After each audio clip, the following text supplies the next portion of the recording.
Oh, you have a health condition. Exercise has been shown to help.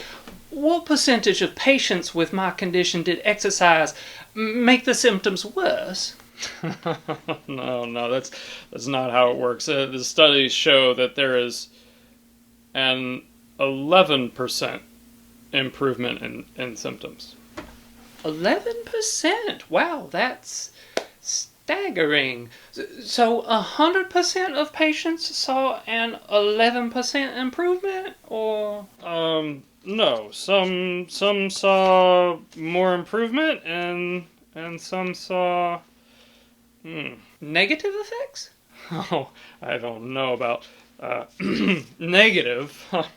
Oh, actually, when you take the time to read the actual data from the study, rather than just the summary of the biased perspective of the person summarizing the study, you realize that 30% of patients experienced negative effects from exercise. That can't be. Oh, and it also ignores that there was a 22% dropout rate among the group that was given exercises versus the control group. That's high, but you can't infer that they dropped out because... So every time I come in to see you, you tell me that I need to exercise, when I tell you that exercise makes my symptoms worse. Studies have not been done to identify why.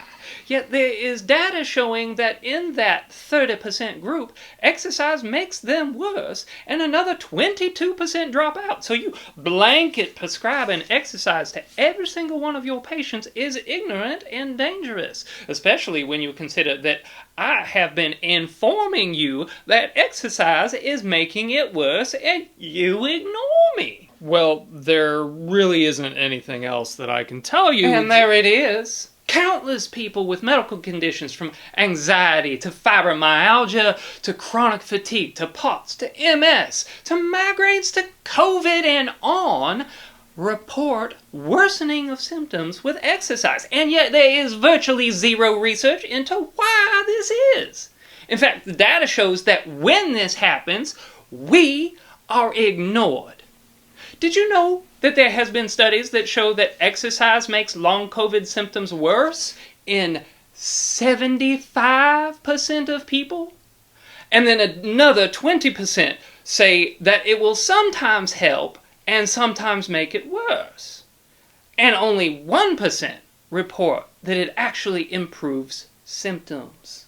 People are obviously overdoing it. So telling people to just exercise without giving them detailed, custom guidance on how their bodies are responding, with regular check-ins and listening to patients, will have a negative effect 75% of the time, a net zero effect 20% of the time, and the desired effect only 1% of the time.